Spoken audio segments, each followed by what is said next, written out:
Right now, you believe you're making a choice. You chose to watch this video. You chose your playlist this morning.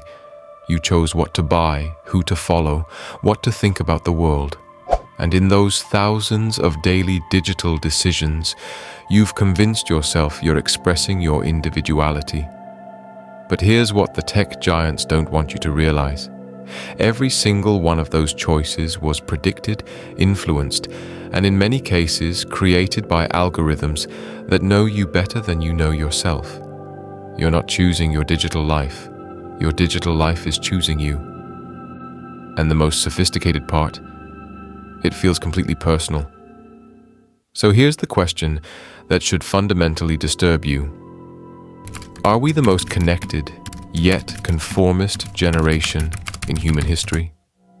By the time we return to this moment, you, with your device, making what you think is a choice, you'll understand something that changes everything about how you see freedom, authenticity, and what it really means to be human in the digital age.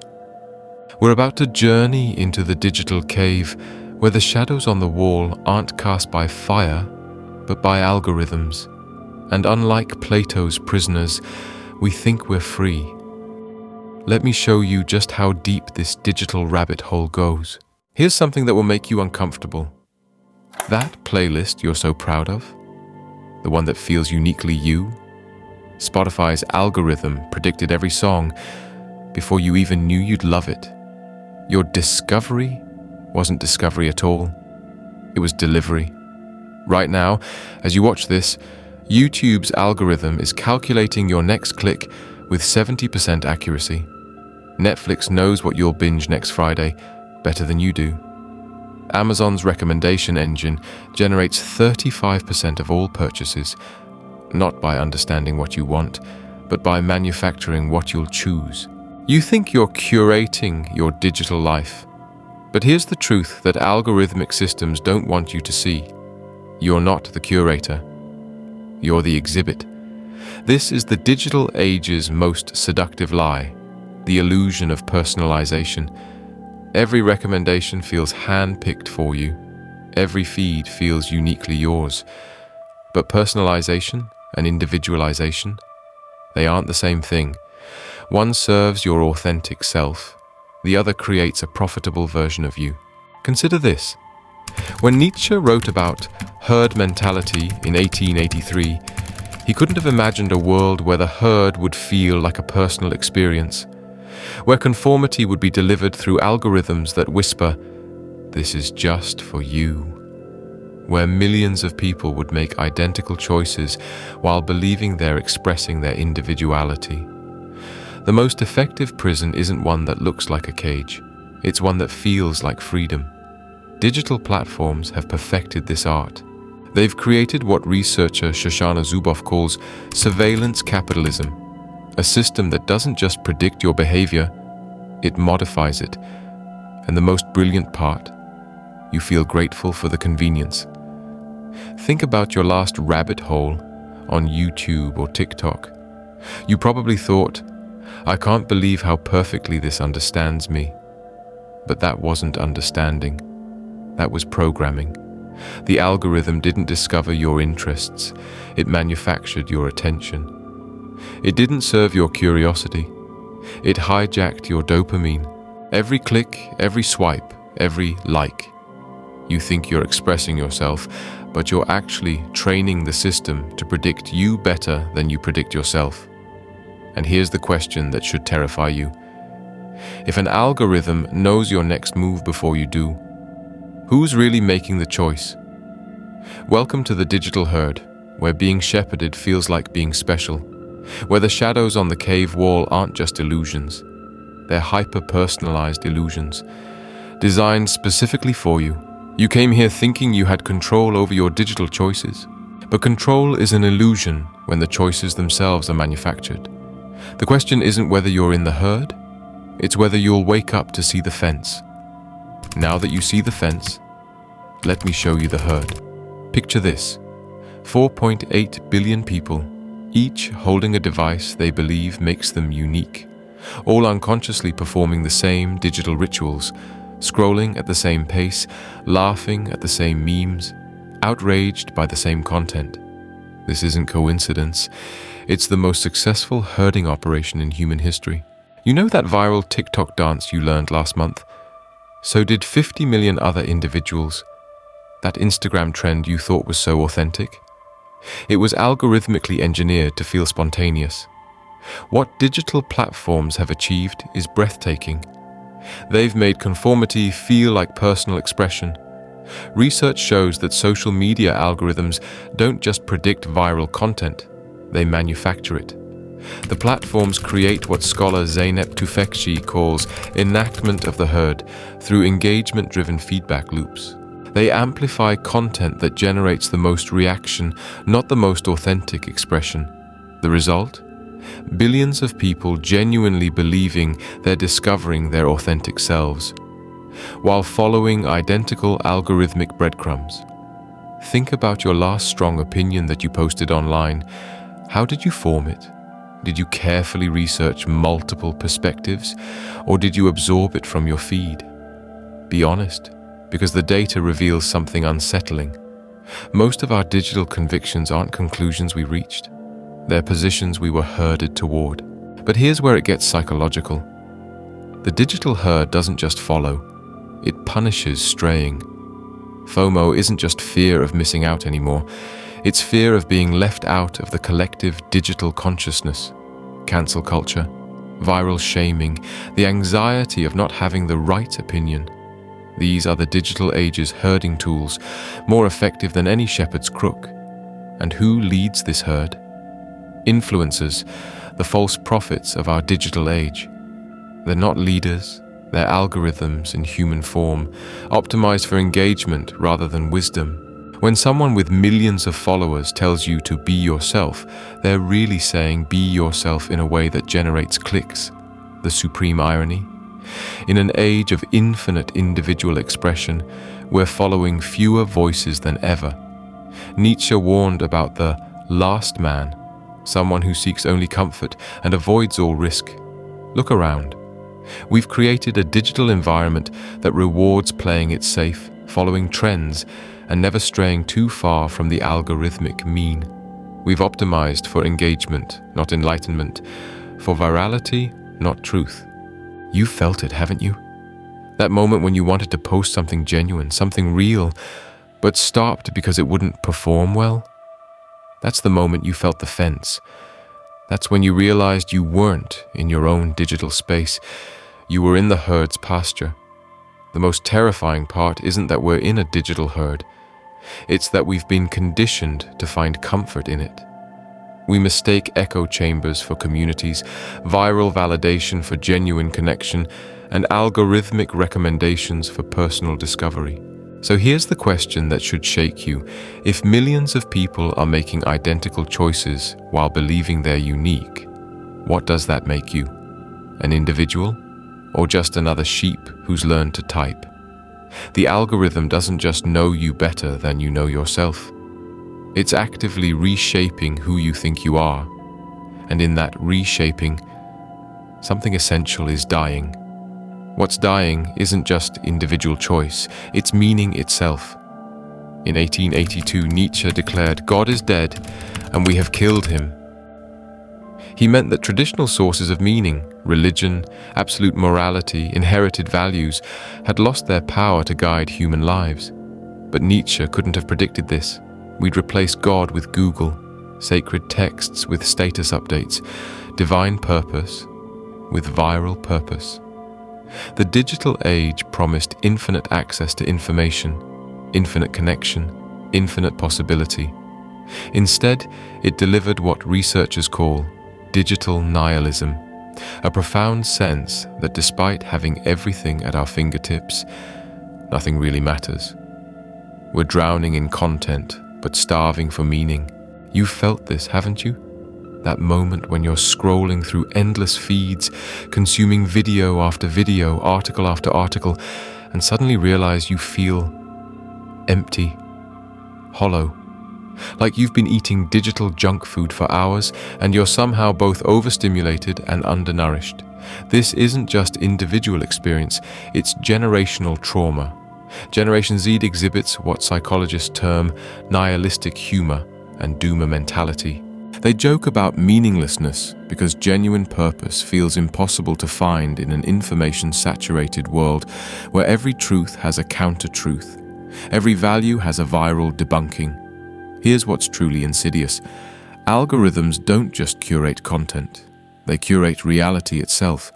They create what scholar Byung-Chul Han calls digital fragmentation, where coherent worldviews become impossible because every perspective is reduced to bite-sized, context-free fragments. Your beliefs become a playlist of contradictory ideas, shuffled by engagement metrics rather than logical consistency.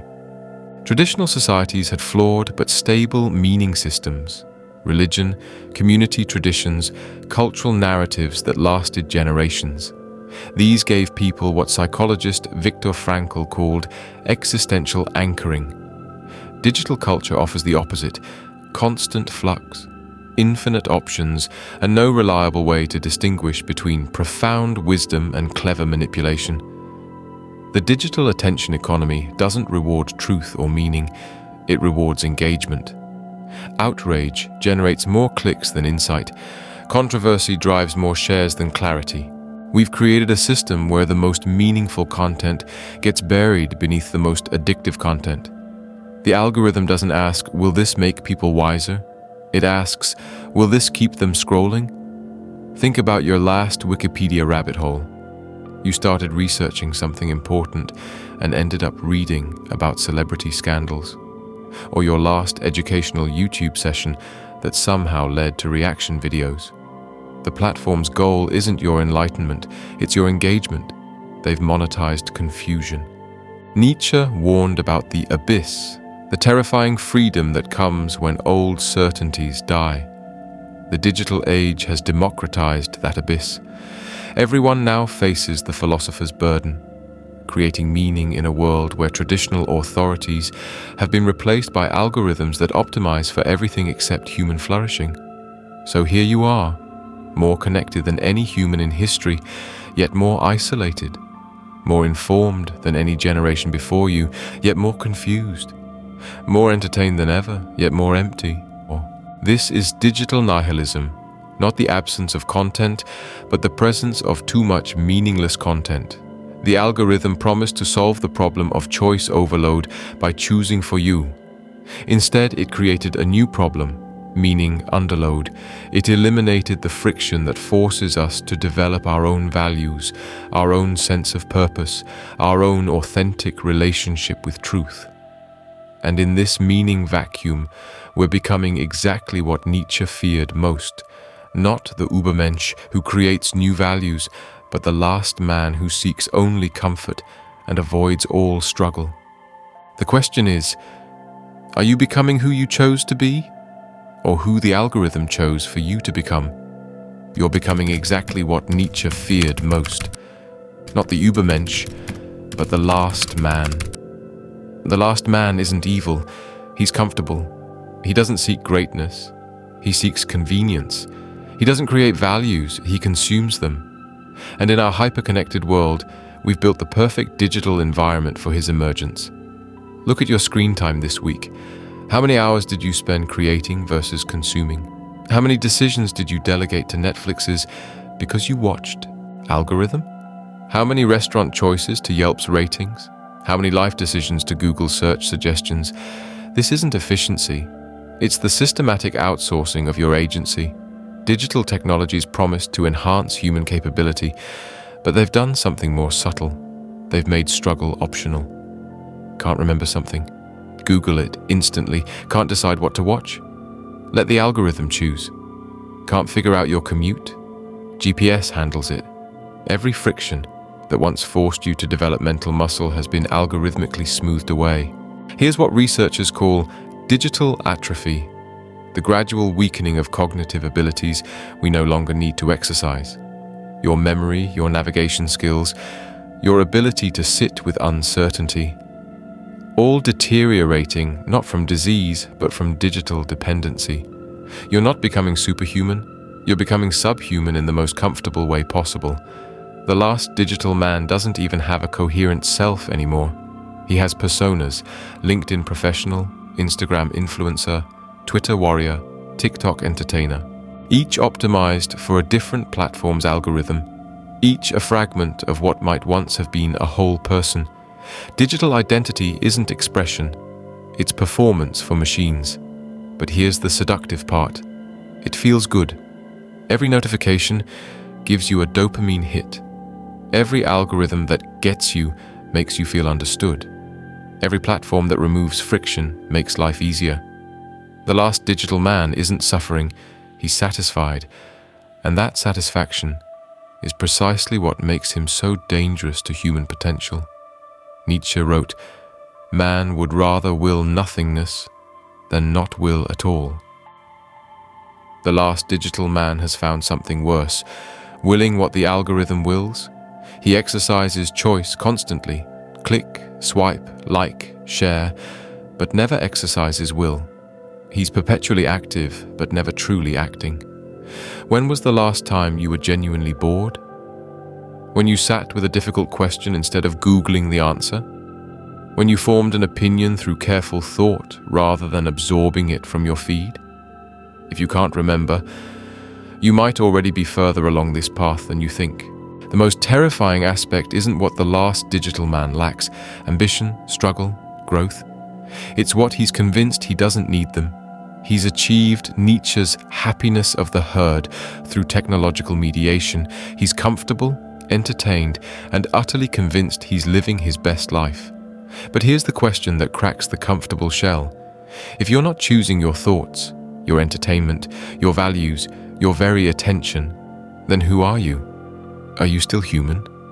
Or have you become something else entirely? Something that thinks it's choosing while being chosen for? The last digital man represents one possible future for humanity. But Nietzsche didn't stop with that diagnosis. He offered an alternative, a path beyond comfort, beyond algorithmic guidance, beyond the digital herd. The question is, are you ready to take it? But what if I told you there's another way? A path beyond the last digital man, beyond algorithmic slavery, beyond comfortable conformity? Nietzsche's Übermensch, the overman, wasn't about biological superiority. It was about psychological and spiritual transcendence. The ability to create your own values in a meaningless world. And in our digital age, this isn't just philosophy, it's survival. The digital Übermensch doesn't reject technology. That's the path of the Luddite, not the self-creator. Instead, they transform the fundamental relationship. Technology becomes a brush, not the painting. A hammer, not the blueprint. They use algorithms without being used by them. Consider digital minimalism, not as deprivation, but as intentional curation. When you consciously choose to turn off notifications, you're not missing out. You're reclaiming your attention as a creative force.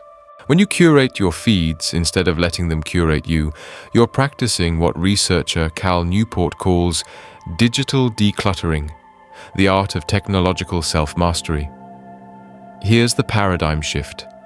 The digital Übermensch asks different questions. Not, what does the algorithm recommend, but what do I need to grow? Not, what's trending, but what's true? Not what will get likes, but what expresses my authentic vision. This is self-creation in action. You've seen glimpses of this awakening. The artist who uses AI as a collaborator, not a replacement, creating works that neither human nor machine could achieve alone. The entrepreneur who builds technology that enhances human capability rather than replacing it. The individual who consciously chooses depth over distraction, signal over noise. The digital Übermensch practices what I call algorithmic resistance, not through disconnection, but through conscious engagement. They game the system by refusing to be gamed by it. They create filter bubbles that challenge rather than confirm. They use personalization to become more uniquely themselves, not more predictably profitable. But isn't this just another form of performance, you might ask? Here's the crucial difference. The digital Übermensch performs for themselves, not for metrics. Their digital expression serves their self-creation, not their engagement rates. They measure success by personal growth, not viral reach. This is where remix culture and digital collaboration become tools of liberation rather than conformity. The digital Übermensch takes the raw material of our hyperconnected world and forges something genuinely new. They don't just consume culture, they participate in its creation consciously and deliberately. Think about your last creative act online. Did you create it to express something true about yourself or to trigger an algorithmic response? The digital Übermensch knows the difference and chooses accordingly. They understand that every click is a vote for the kind of digital world they want to inhabit. The most profound realization is this: you already have the tools for digital self-overcoming. Your smartphone isn't a prison, it's a potential workshop for consciousness. Your social media isn't a cage, it's a canvas for authentic expression. The question isn't whether you have the technology to transcend, it's whether you have the will. But awakening is just the beginning. The digital Übermensch doesn't just resist the algorithm, they create new values, new meanings, new ways of being human in a digital world. And that creation, it starts with a single conscious choice. That single conscious choice. It's the moment you stop inheriting values and start creating them. The digital Übermensch doesn't just resist algorithmic control, they become value creators in a world designed for value consumers. This isn't about finding yourself online, it's about forging yourself through digital fire. And the process begins with a radical question: what if your technology served your highest aspirations instead of your lowest impulses? Start with your digital environment. The Übermensch curates their information diet as carefully as an athlete curates their nutrition. They follow accounts that challenge their thinking, not just confirm their biases.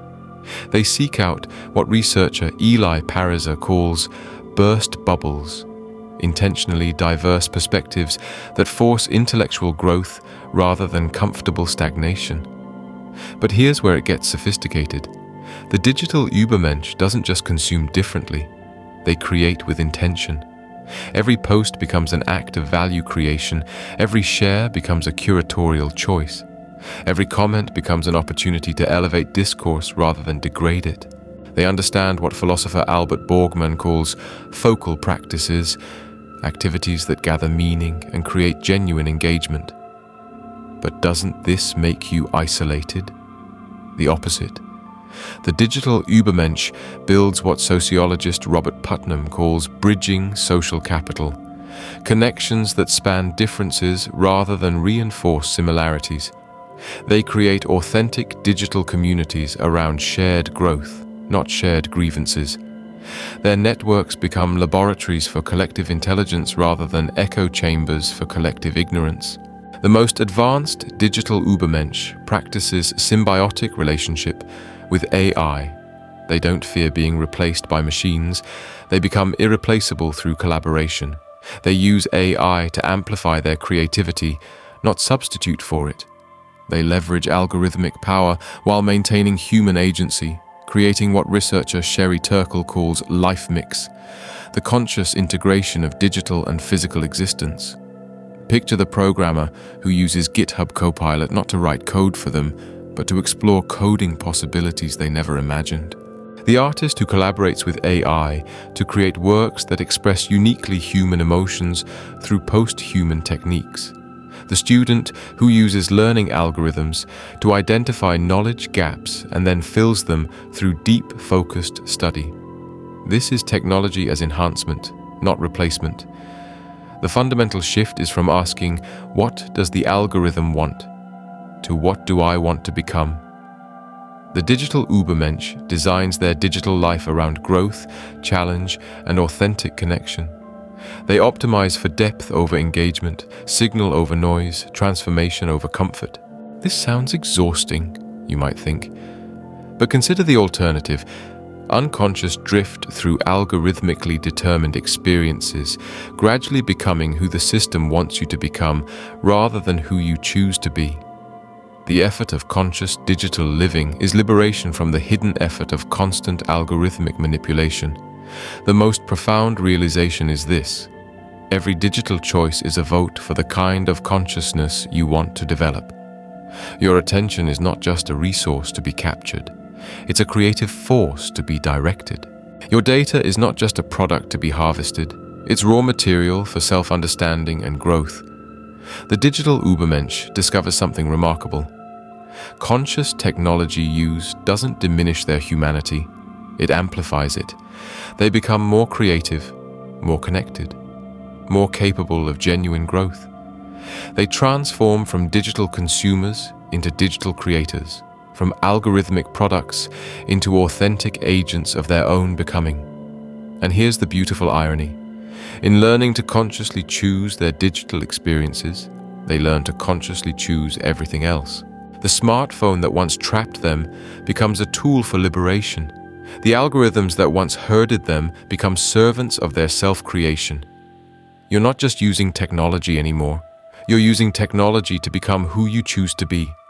So here we are, back where we started, you, with your device, about to make a choice. But now you see what was invisible before. You're still not choosing your digital life in the way you once believed. But here's the revolutionary truth. You're choosing something far more profound. You're choosing which influences will forge your consciousness. The algorithm still whispers, but now you decide whether to listen. That scroll through your feed, it's no longer unconscious consumption, it's conscious curation. That click, that swipe, that share, no longer reflexive reactions, but intentional acts of self-creation. This is what Nietzsche meant by becoming who you are, not discovering some hidden authentic self, but consciously forging yourself through the choices you make about what shapes you.